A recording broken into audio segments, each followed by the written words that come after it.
सुने गौर से, अल्लाह फरमाता है अला बिज़िक्रिल्लाहि तत्मइन्नुल क़ुलूब, खबरदार मेरा जिक्र ही तुम्हारे दिलों को इत्मीनान देगा। तुम्हारे दिल की खुराक मेरी यादें हैं।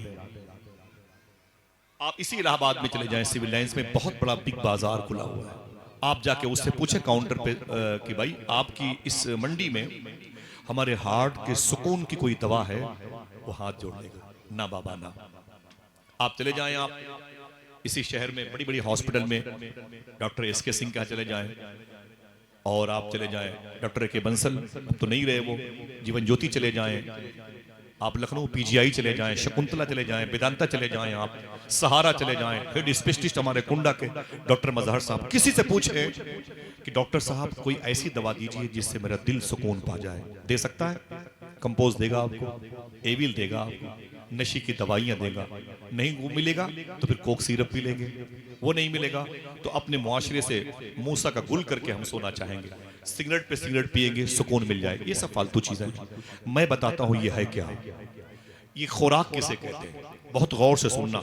आप जब मोबाइल की स्क्रीन पर बहुत देर तक यूं नजरें जमाए रहते हैं, आंखों से कभी पानी बहता है, आपकी आंखें थक जाती हैं, आप मोबाइल बंद कर देते हैं। क्या मतलब?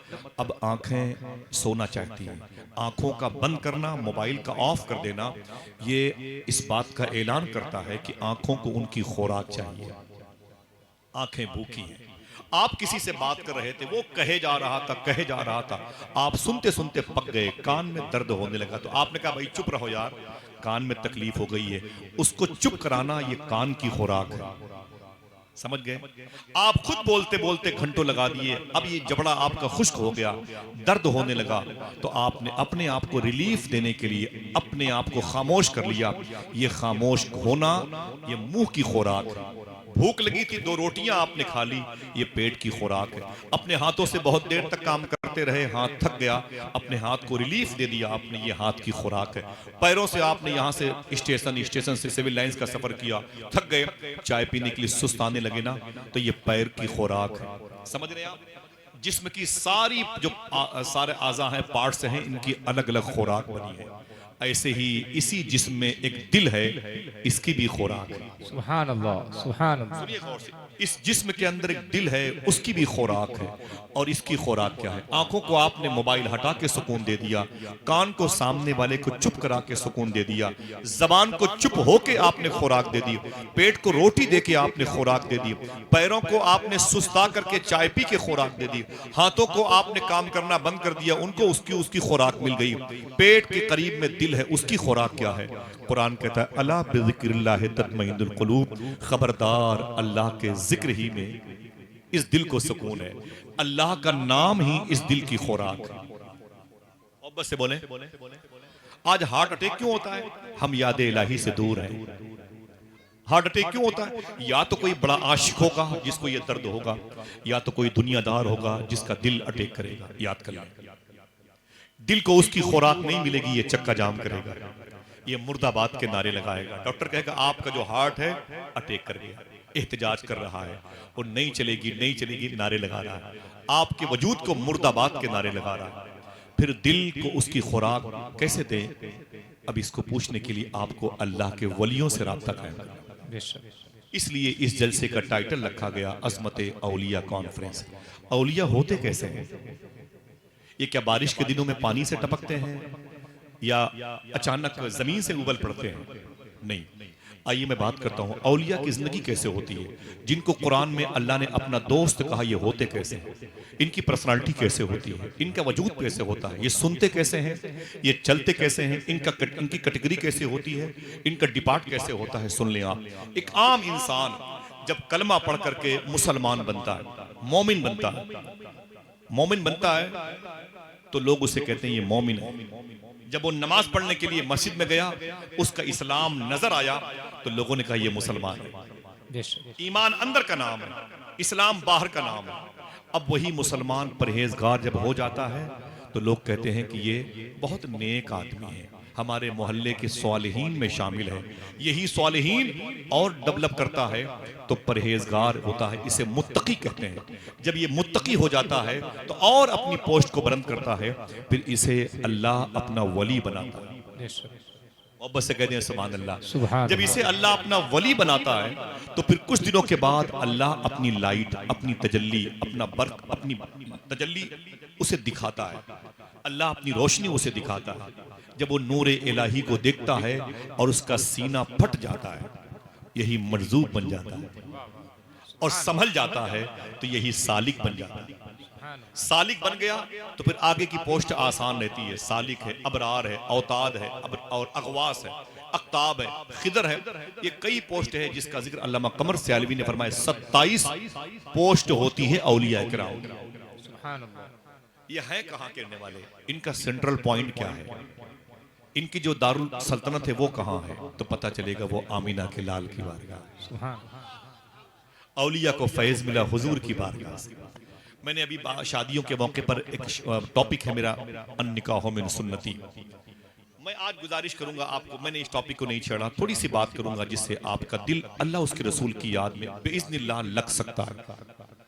सुने आप मोहब्बत के साथ में, आका करीम सल्लल्लाहु तआला अलैहि वसल्लम की जो जिंदगी थी वलियों के लिए आइडियल थी, यहां तक कि नबियों के लिए आइडियल थी, रसूलों के लिए। जो अंबिया पहले आए उन्होंने भी हुजूर को अपना आइडियल बनाया, उनके लिए भी हुजूर रसूलों के सरदार थे, नबियों के सरदार थे। जो बाद में औलिया आए उन औलिया के सर के ताज आमीना के लाल है। हुजूर सल्लल्लाहु अलैहि वसल्लम ने अपनी जिंदगी कैसे गुजारी, अपनी लाइफ कैसे गुजारी, हुजूर का दिन कैसे गुजरा, हुजूर की रातें कैसे गुजरी, हुजूर ने अपने बच्चों पे क्या सिस्टम लागू किया कि आज वही सिस्टम औलिया में फैलता है, वही तरीका औलिया किराम में राइज होता है।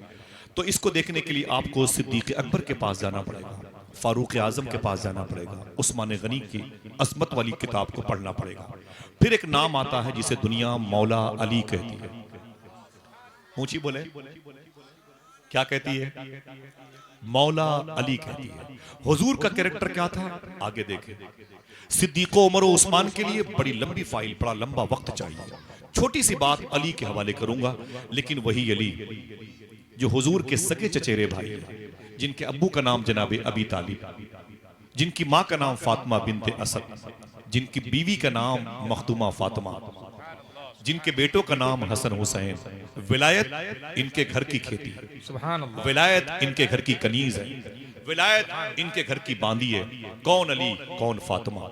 यहीं से सुनिएगा थोड़ी सी बात, और हुजूर के कैरेक्टर को आप देखेंगे। आगे बढ़ाते हैं औलिया कैसे। जवानी के दिन है मौला अली के, अभी शादी नहीं हुई, अभी शादी नहीं हुई। शादी के लिए हुजूर के घर में एक बेटी है जिसको फातिमा तैयबा कहते हैं। बड़े बड़े रिश्ते उनके लिए आते रहे, हुजूर ने इनकार किया। अल्लाह की तरफ से जो हुक्म आएगा उसी हुक्म पर अमल किया जाएगा। मखदूमा फातिमा अपने घर में है और मौला अली इसी मदीने शरीफ में हुजूर की खिदमत करते थे। मालूम है क्या हुआ? रिश्तों का इंतजार था अली को भी और फातिमा को भी, लेकिन रिश्ते हुए न थे। आज मुआशरे की इस्लाह के लिए एक बड़ा ही टर्निंग पॉइंट है रिश्ता। रिश्ता किस बेस पर होता है? हुस्न की बुनियाद पर, पर्सनालिटी की बुनियाद पर, सर्टिफिकेट की बुनियाद पर, कबीले की बुनियाद पर, महल्लात की बुनियाद पर, ऊंची ऊंची बिल्डिंग और गाड़ियों की बुनियाद पर। तो आइए बात करें हुजूर के रिश्ते के बारे में, कहीं बताऊंगा इंशाअल्लाह। आज मुझे मौला अली जो विलायत की दुनिया के सरदार कहे जाते हैं, उनकी एक बात सुनिए आप। मौला अली से मिलने के लिए सिद्दीक उमर अपने घर से निकले और निकलने के बाद आपस में बातें करने लगे। सिद्दीक अकबर फरमाते हैं, अय उमर, मैं एक मकसद के लिए तुमसे मिला हूँ। फरमाया, मकसद क्या है? आप फरमाते हैं कि हुजूर की बेटी फातिमा की शादी ज़रूरी है, मैं चाहता हूँ कि उनके लिए रिश्ता हो जाए।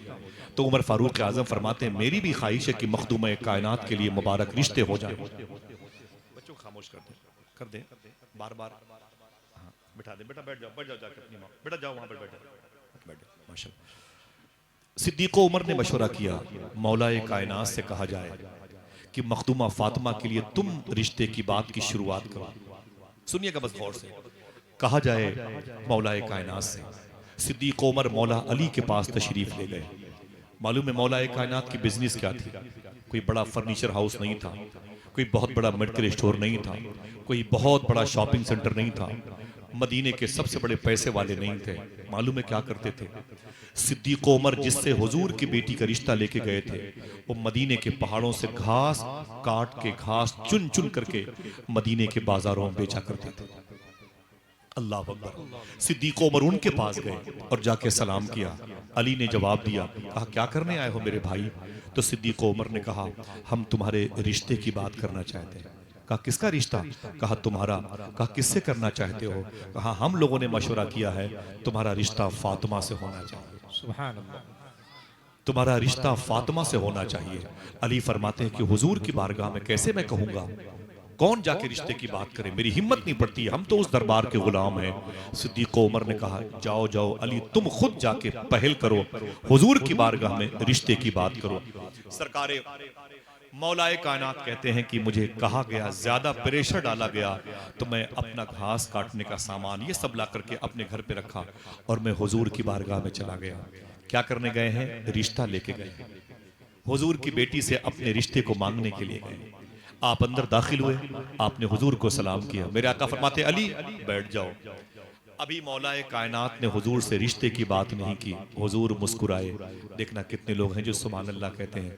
हुजूर फरमाते हैं अली क्या मेरी बेटी फातिमा का रिश्ता लेके आए हो? सुभान अल्लाह। सुभान अल्लाह। क्या रिश्ता लेके आए हो? फरमाते हुजूर हाँ मैं रिश्ता लेके आया हूँ। मेरे आका फरमाते हैं अय अली अभी अभी जिब्रील मेरे पास आके बता के गए हैं ये रिश्ता अल्लाह ने कबूल कर लिया। सुभान अल्लाह। ये रिश्ता अल्लाह की मंजिल से। सुनिए आप बहुत गौर से सुनिएगा। मुआशरे की इस्लाह और अजमत औलिया, औलिया की अजमत कैसे होती है। कोई है ऐसा नहीं कि हराम माँ बाप खाएंगे तो बच्चे वली पैदा होंगे, माँ बाप गालियां देंगे तो घरों में गौस पाक के गुलाम पैदा होंगे, माँ बाप दूसरों को बुरा भला कहेंगे तो उनके दरवाजे पर मुनव्वर शाह इलाहाबादी के दरवाजे पर दुआ मांगने वाला पैदा होगा। नहीं नहीं, जबानें माँ बाप की खराब हो जाएंगी तो बच्चे आवारा पैदा होंगे। फिर ये बच्चे माँ बाप के बुढ़ापे का भी सहारा नहीं बनेंगे, माँ बाप की मगफरत का भी सामान नहीं बनेंगे। मेरे आका फरमाते हैं अली तुम रिश्ता करोगे फातिमा के साथ? अली खामोश हो गए। हुजूर फरमाते हैं ये बताओ तुम्हारे पास पैसे हैं? तो मौला अली फरमाते हैं हुजूर मेरे पास कुछ भी नहीं है। हुजूर फरमाते हैं तो महर क्या दोगे? आहा, सुभान अल्लाह। है कुछ? तो अली फरमाते हैं मेरे पास एक लोहे की बनियाइन है जो मैं जंग में पहनता हूँ, वही मेरे पास कुल पूंजी है। मेरे आका फरमाते हैं अली जाओ उसे मदीने की बाजार में बेच दो। जब मौला अली उसे मदीने के बाजार में बेच करके वापस आए, हुजूर ने फरमाया अय अली क्या हुआ? बोले हुजूर बेच दिया और इतने पैसे मुझे मिले। हुजूर फरमाते जाओ मदीने की दुकानों से मीठी चीजें ले आओ, खुरमा ले आओ या खजूरें ले आओ। जब मौला अली खजूरें लेके आ गए, फरमाया इतने पैसे रखो। और मालूम है हुजूर ने क्या कहा? अली देखो मेरी मस्जिद में मेरे कौन कौन से गुलाम बैठे हुए हैं। कहाँ शहनाई लॉज बुक करना है, कहाँ फला पैलेस बुक करना है, कहाँ 6-6 महीने से तारीख है, 40-40 लाख रुपए शादियों में, 70-70 हजार रुपए का लड़कियों का लाचा, दूल्हे की शादी के लिए सेहरे लखनऊ से आने लगे हैं। अल्लाह अकबर। आपको रब ने दिया है, आप खूब जी खोल के खर्च करें, लेकिन इतनी सी गुजारिश है बहनों से भी कभी वो 70,000 रुपए का लिबास पहनने के बाद एक मरतबे मुसल्ले पे खड़ी हो जाया कर और कहा करो ऐ मेरे मौला मैं बगैर लिबास पैदा हुई थी, ये तेरा फजल है कि तूने इतना कीमती लिबास अता फरमाया। सुभान अल्लाह। और दोस्तों तुमसे भी गुजारिश करता हूँ, तुम कीमती शर्ट पहनते हो, कोट पहनते हो, शरीयत में नाजायज नहीं है, लेकिन कभी वही कीमती लिबास पहन करके तुम मस्जिद में चले जाया करो और कहा करो ऐ मेरे मौला मैं बेलिबास, मैं नंगा पैदा हुआ था, ये तेरा करम है कि मेरे जिस्म पर ब्रांडेड कपड़ों के कोट मौजूद है। इतना कहने में क्या जाता है। हम तो जूते पहनकर यूं गरीबों को दिखाते हैं और तकब्बुर के साथ रहते हैं। रिश्ते कैसे होंगे? टूट जाएंगे, बच्चे आवारा पैदा होंगे। ऐ लोगों सुनो, मुआशरा का इसकी इस्लाह कैसे होती है। मेरे आका सल्लल्लाहु ताला अलैहि वसल्लम फरमाते अली देखो मेरी मस्जिद में कौन बैठा है, देखो मेरी मस्जिद में कौन है। अली फरमाते हुजूर फला फला फला गुलाम बैठे हुए हैं। हुजूर ने फरमाया अली ये खुरमा ले लो, चलो मस्जिद में निकाह की तैयारी करो, मैं आ रहा हूं। सुभान अल्लाह। सुभान। आप क्या कहते हैं? चट मंगनी पट बिया कहते नहीं, एक मुहावरा है, आप कहते नहीं। बच्चे खामोश रहे, बेटा खामोश रहो, ये बड़े बड़े बच्चे खामोश रहो, आवाजें या तो सोलो बोलो भाई। बच्चे बहुत मोहब्बत से लोग सुनते हैं, बच्चों की आवाजें कुछ ज्यादा आती हैं और मैं हंगामों का आदमी नहीं हूँ, आपके पैरों का धोवन मेरे लिए काफी है। मालूम है हुजूर ने क्या कहा? अली तुम बैठो मस्जिद में, मैं आ रहा हूँ, तुम्हारी निकाह की तैयारी करनी है। हुजूर अपने घर में अपनी बेटी के पास गए। किसके पास बेटियां नहीं है? बेटियां देर में तुम्हारे सीने से लिपटती हैं, तुम ढूंढते हो अपने कारोबार की मंडियों से आने के बाद मेरी बेटी मेरी बेटी मेरी बेटी कहाँ गई। मालूम है हुजूर अपनी बेटी फातिमा के पास गए। मखदूमा फातिमा बैठी हुई थी। हुजूर ने फरमाया, फातिमा, अल्लाह की मर्जी है, तुम्हारा अक्द होने वाला है, तुम्हारा निकाह होने वाला है। न 2 महीना पहले की तैयारी है, न ये कैफे हाउस, न ये सिगरेट हॉल बन रहा है, न इस्तकबाल रूम बन रहा है, न तंदूर की जगह है, न शीरमाल की जगह, कुछ भी नहीं है। दुनिया का सुल्तान थोड़ी ही देर में अपनी बेटी के रिश्ते के लिए हाँ करके तैयारियां करता है। मेरे आका फरमाते हैं, फातिमा, थोड़ी देर के बाद तुम्हारी शादी होने वाली है। मखदूमा फातिमा की आंखों में रोशन आंसू आ गए। अपनी माँ खदीजा को याद किया होगा। आज मेरी माँ नहीं है और मैं अक़द की चेयर पर बैठने वाली हूँ। हुजूर फरमाते हैं फातिमा को तसल्ली दे के, फातिमा, 2-3 दिन पहले तुझे मैंने एक कीमती कपड़ा दिया था, उस कपड़े को निकाह से पहले पहन लेना, निकाह से पहले उस कपड़े को पहन लेना। मालूम है दोस्तों, सुनना करो, समझा करो इसे, ये बातें भूलने की नहीं है। मखदूमा फातिमा रोने लगी। हुजूर फरमाते हैं, फातिमा रोती क्यों, तुम्हारी तो शादी होने वाली है, खुशी की बात है। मखदूमा फातिमा फरमाती, अब्बू, आप जिस लिबास के बारे में कह रहे हैं, जो कपड़ा आपने मुझे 2-3 दिन पहले दिया था मुझे रखने के लिए, तेरा कपड़ा इसे रख ले, वो कल मदीने की गरीब औरत मेरे पास आई थी, मैंने उसे तोहफतन पेश कर दिया, सुभान अल्लाह, मैंने उसे दे दिया। हुजूर फरमाते हैं, कोई बात नहीं फातिमा, जो लिबास तेरे जिस्म पर है इसी लिबास को पहन करके निकाह की महफिल में बैठ जाना। मेरे आका सल्लल्लाहु अलैहि वसल्लम ने अपनी बेटी की अक़्द की महफिल में खुतबा पढ़ा, अल्लाह की तारीफ व तौसीफ बयान की और अपनी बेटी का निकाह अली से किया। कौन अली? मशरिक़ व मगरिब का इमाम अली, खैबर का मालिक अली, वलियों का सरदार अली, काबे के अंदर पैदा होने वाला अली, विलायत के सारे सोते अली के कदमों से फैलते हैं। अली किसी को न देखे तो उसकी आंख की रोशनी चली जाए, अली किसी से बात ना करे तो वो गूंगा हो जाए, अली किसी की तरफ तवज्जो न दे तो उसकी विलायत छिन जाए। अली अली है। मेरे आका फरमाते हैं, अली का जिक्र इबादत है। सुभान अल्लाह, अली का जिक्र इबादत, ऊंची बोले, अली का जिक्र इबादत, इबादत है। मैं अली की शान में एक बात बहुत दिनों से करता हूँ, वो भी आपके सामने करता हूँ, शायद आपने सुनी हो। मौलाए कायनात के हाथ में एक तलवार रहती थी, उसका नाम था जुल्फ़िकार। क्या नाम था? जुल्फ़िकार। ऊंची बोले, कमजोर आवाज है आपकी। अब मैं 4 दिन अभी था, मैं नवंबर में मौला अली की बारगाह में 4 दिन था और फिर पासपोर्ट लेके आया हूँ इंशाअल्लाह पक्का शरीफ जाने। सुभान अल्लाह, अल्लाह ताला हम सबको हुजूर गौस पाक की बारगाह में हाजिरी की तौफीक अता फरमाए। आमीन। काश बगदाद में घर अपना बनाते जाते, आहा, देखते रोज़े सरकार को आते जाते। सुभान अल्लाह, मेरी ज़िंदगी गौस पाक है, मेरा ईमान गौस पाक है, मेरी जान गौस पाक है। अल्लाह ताला वलियों के सरदार सरकार मौलाए कायनात के जिक्र का नूर अता फरमाए। मौलाए कायनात जा रहे थे, एक बात मुझे याद आई, पुरानी बात है। एक उनके सामने एक शख्स ने कहा कि अली, ये आपकी कमर में क्या लटक रहती है? आपने फरमाया, ये मेरी तलवार है। कहा, इसका नाम क्या है? कहा, जुल्फ़िकार है। उसने कहा, इसका काम क्या है? तो अली फरमाते हैं, ये पहाड़ों के टुकड़े टुकड़े कर सकती है, ये पहाड़ों के टुकड़े टुकड़े कर सकती है। उसने कहा, जरा सा अली, ये तलवार मुझे देना। तो मौला अली ने अपनी तलवार उसके हवाले की। उसने तलवार ली और दीवार पर जब मारी तो दीवार हिली तक नहीं, दीवार तक नहीं हिली। उसने तलवार अली को वापस कर दी और कहा, अली, अजीब बात है, अभी तो आपने कहा ये तलवार पहाड़ों को काट सकती है, मैंने मारा तो दीवार तक हिली नहीं। अली फरमाते हैं, बेवकूफ, तुझे मैंने अपनी तलवार दी है, अपना बाजू थोड़ी दिया है। सुभान अल्लाह, सुभान अल्लाह, सुभान अल्लाह, जिंदाबाद, अली का जिक्र इबादत है। नारे तकबीर, नारे रिसालत, नारे हैदरी, फैजाने हुजूर गौसे आज़म। मेरे आका सल्लल्लाहु अलैहि वसल्लम ने अपनी बेटी के शौहर के लिए किसको चुना? अली को। कारोबार क्या था अली का? आज सबसे पहले यह सवाल होता है, अली का काम क्या था? मस्जिद में आते थे, अल्लाहू अल्लाहू के नारे लगाते थे। मदीने की बाजारों में इल्लल्लाहु इल्लल्लाह इल्लल्लाहु इल्लल्लाह के नारे लगाते थे। वो जानते थे कि अल्लाह का जिक्र ही है जो दिलों को सुकून देगा। दिल अगर सुकून पा गया, दौलत हो या ना हो, मुतमईन रहेगा, नींद आ जाएगी। दिल अगर सुकून पा गया तो कुछ हो कि ना हो, हमारी जिंदगी अजीरन मुश्किलों से नहीं गुजरेगी। मुश्किलात से नहीं गुजरेगी, सुकून पा जाएगी। अली अली है।